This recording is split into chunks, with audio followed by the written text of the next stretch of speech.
Blue Moon. Anita Blake Vampire Hunter Book 8. Laurell K. Hamilton, 2000. Chapter 1.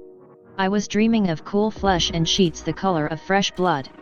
The phone shattered the dream, leaving only fragments, a glimpse of midnight.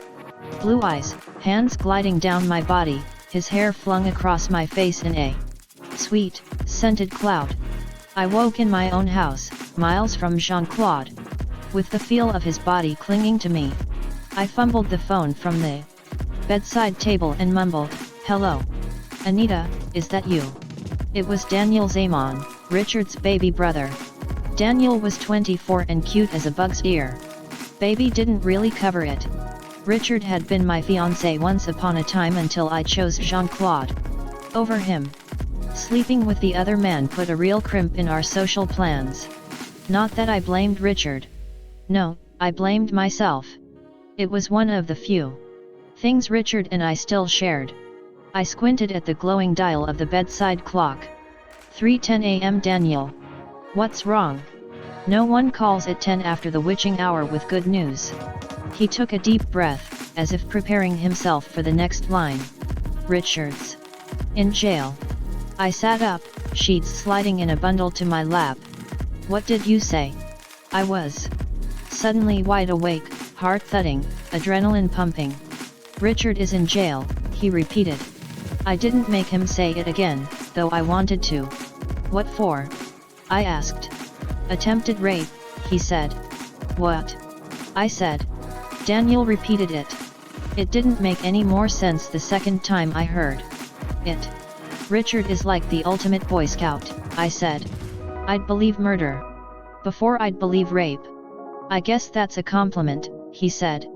You know what I meant, Daniel.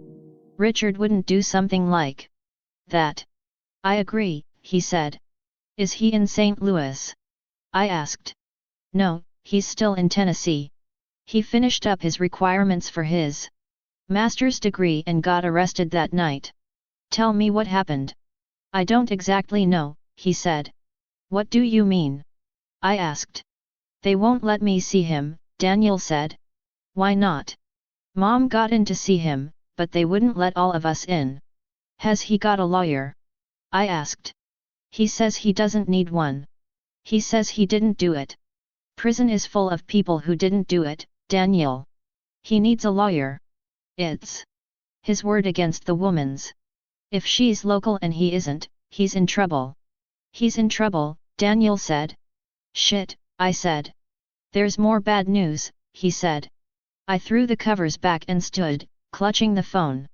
Tell me. There's going to be a blue moon this month. He said it very quietly, no explanation, but I understood. Richard was an alpha werewolf. He was head of the local pack. It was his only serious flaw.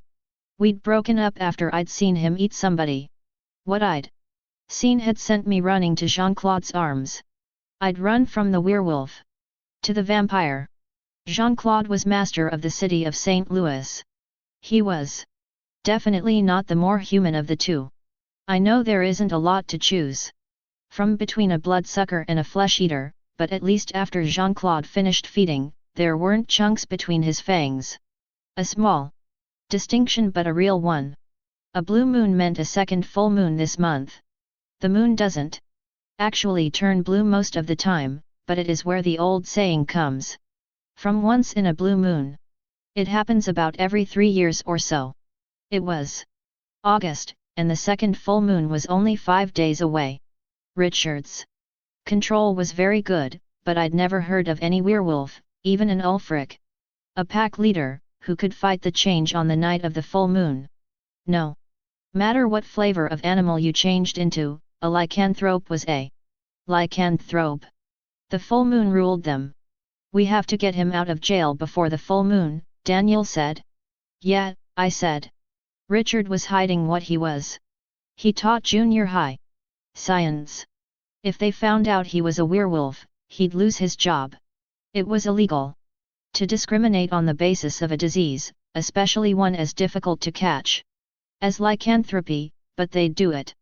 No one wanted a monster teaching their kiddies. Not to mention that the only person in Richard's family who knew his secret was Daniel. Mom and Pop Zaman didn't know. "Give me a number to contact you at," I said. He did. "You'll come down then," he said. "Yeah." He sighed. "Thanks. Mom is raising hell, but it's not helping. We need someone here who understands the legal system. I'll have a friend call you with the name of a good local lawyer before I get there. You may be able to arrange bail by the time I arrive." "If he'll see the lawyer," Daniel said. "Is he being stupid?" I asked. "He thinks that having the truth on his side is enough." It sounded like something Richard would say. There was more than one reason why we'd broken up. He clung to ideals that hadn't even worked when they were in vogue. Truth, justice, and the American way certainly didn't work within the legal system. Money, power, and luck were what worked. Or having someone on your side that was part of the system. I was a vampire executioner. I was licensed to hunt and kill vampires.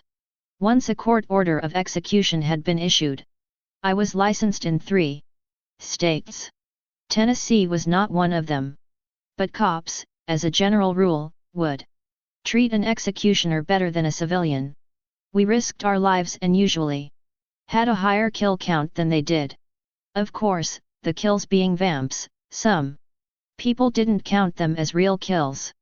Had to be human for it to count. "When can you get here?" Daniel asked.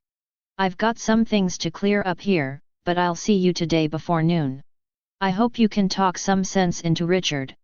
I'd met their mother more than once, so I said, "I'm surprised that Charlotte can't talk sense to him.